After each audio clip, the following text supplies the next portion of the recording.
Welcome back as Mick Vivers now joins me to look preview tomorrow's preliminary final in Sydney of the Rugby League between East and Parramatta at the Sydney Cricket Ground. And Parramatta last week, Mick, bowed out at the hands of Manly. That's the match we'll be seeing in just a few moments' time. Yes, well, they didn't bow out, but they certainly crumbled a bit, didn't they, David? I was quite amazed to see Manly perform that well.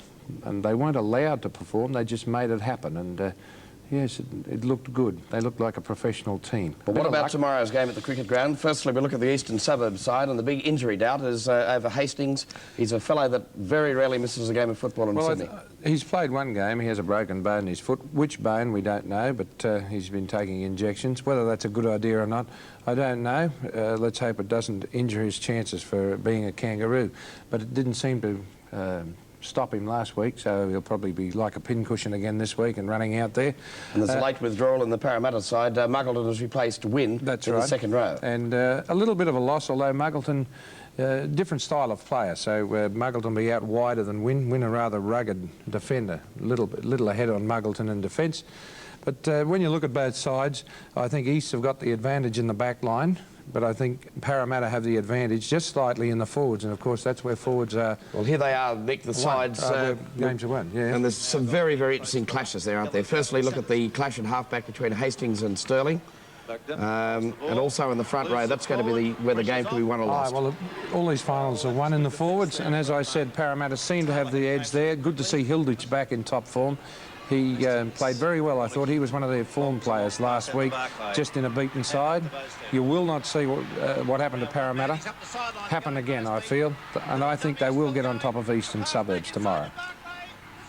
So you're thinking, you're tipping a Parramatta-Manly grand final? Yes, I am. Hopefully, because I know Manly can handle Parramatta, but I'm sure they wouldn't handle Eastern Suburbs. That's not the reason I chose them. I think Parramatta can do it on their merits. Well, Parramatta, as we mentioned, faltered against Manly last week. Manly turned in a great performance to reach the grand final. We'll leave you to look at that. Some great highlights coming up from last weekend's match from the Sydney Cricket Ground. Come onto the field. This is their full team for today. Paul Taylor, Neil Hunt, Michael Cronin, Steve Ella, Eric Groth, Brett Kenny, Peter Sterling, Ray Price, Peter Wynn, Chris Phelan, Stephen Edge, Jeff Bugden, Ron Hilditch, and the coach Jack Gibson. John Muggleton is on the reserve bench.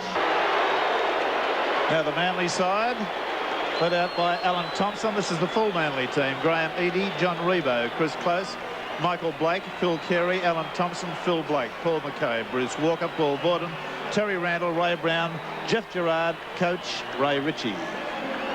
The referee, Mr. John Gosha. Away they go.